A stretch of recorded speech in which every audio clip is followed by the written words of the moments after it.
Bismillahirrahmanirrahim. Master of Ceremonies, Maulanas, Mike Woods MP, distinguished elders of the community in Batley and Dewsbury, brothers, sisters, comrades and friends, Assalamu alaikum.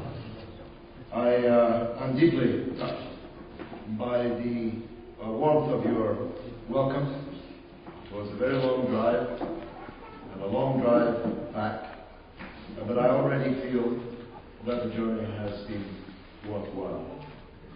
I would like to first say, in my personal capacity, because of course Viva Palestina as a registered charity can have no party political opinions, I want to say something very important about Mike Woods.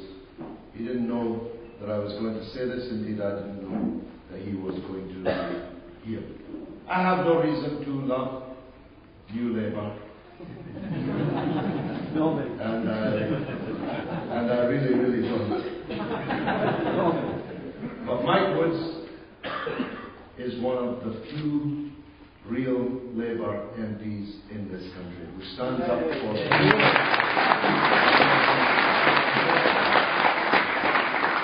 And he's been a comrade of mine for many years. He and his missus and his secretary Di are personal friends of mine. And personally, I hope that you send him back to the next Parliament with a thumping majority. It would be a travesty if he were to. It's looking like it might be a hung Parliament. I'm hoping so. Turning on a majority of one, perhaps. And I'm ready to negotiate on a daily basis with the Prime Minister on the programme of action here at home and the ending of British military action around the world. That's not a manifesto for government.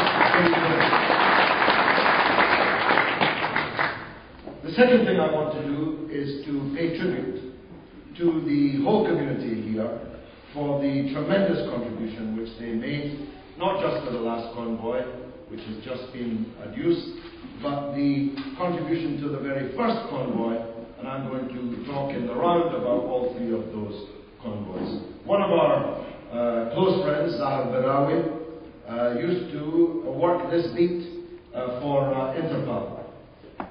He was our spokesman on the last convoy, for those who perhaps saw him on television. He told me that when he was collecting for Palestine, the mosques frequented most by the people from India were the most generous mosques for Palestine. The second most generous were the Pakistani mosques, and the Arabs only third. And that has been my experience with these Viva Palestina convoys.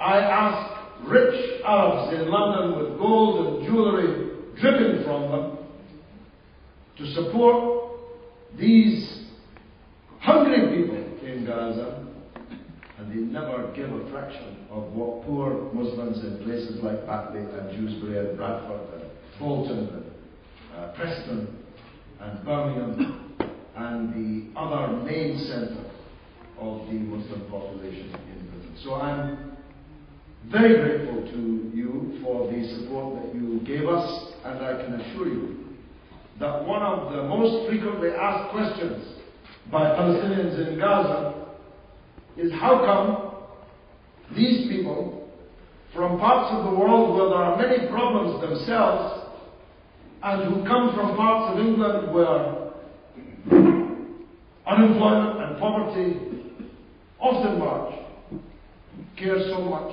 about Palestine. And I say that's because Islam is in their hearts, deep inside them. Your three representatives on this convoy did you proud. In their understated way, wallahi, they're becoming British. They were so understated.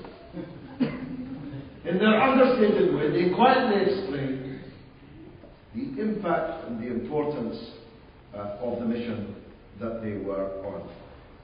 But because it was understated, they understated the difficulties, the depredations, and the dangers which they faced and to which they were exposed. I want to tell you, when those bricks, and I don't like the phrase actually, brother, pelting with stones. Doesn't sound serious enough.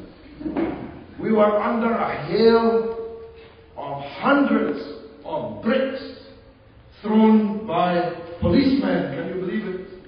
I took pictures of policemen out of uniform, mukhabarat officers, throwing bricks at unarmed civilian people, Muslims, Christians, and Jews, men and women, people who had come from many countries in the world, 18 countries in the world, just to bring medicine into the Gaza Strip, had bricks landing on their heads. Some people ran away. Some people, and we respect them, have a tradition, come from a tradition where they will not resist violence which is offered against them.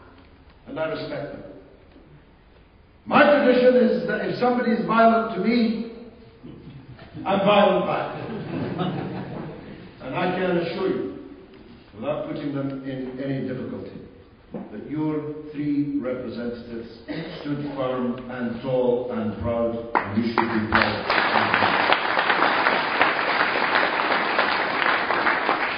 They didn't hit anybody, and they didn't offer violence to anybody. They stood there and said, we will defend this convoy and its contents, whatever happens to us. They were ready for martyrdom at the hands of these security forces. And at that point, as the bricks were raining down and the tear gas was being fired and the water cannons were unleashed, none of us knew how this was going to end. None of us knew if we would ourselves see the end of it.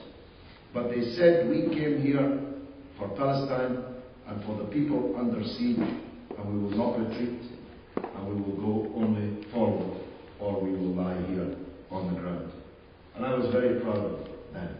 I didn't get to know all of your representatives well, but Brother Yusuf, I have come to know very well.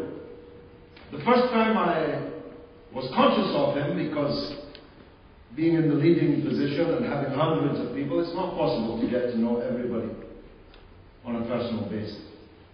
He loomed out of the darkness at me on a dark Moroccan night. He had his blanket over his shoulder. I thought it was a Patan tribesman coming towards me. I said, Salaam alaikum. He said, Alaikum salam. I'm from Batley. It was the most unexpected accident from a man who looked as he did on a dark Moroccan night that I ever knew. And he said, Brother George, we've made a curry in the vehicle. Would you like some? To which I said, is the Pope a Catholic? I'd like some. And I grew to love him very much. He's an absolutely adorable man. And the sincerity with which he spoke this evening, I think, touched many of you, and I can assure you has touched many hearts in occupied Palestine. I'm going to talk later about our next convoy, which will pose new challenges for many of us without sea legs. He said, can people go on a convoy by sea? I said, you can definitely go. Whenever I go to Palestine, I will Brother Yusuf with me.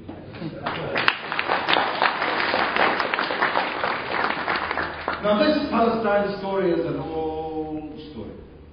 Those of you, most of you, come from the various parts of what was once the British Empire. I do myself, coming from an Irish background.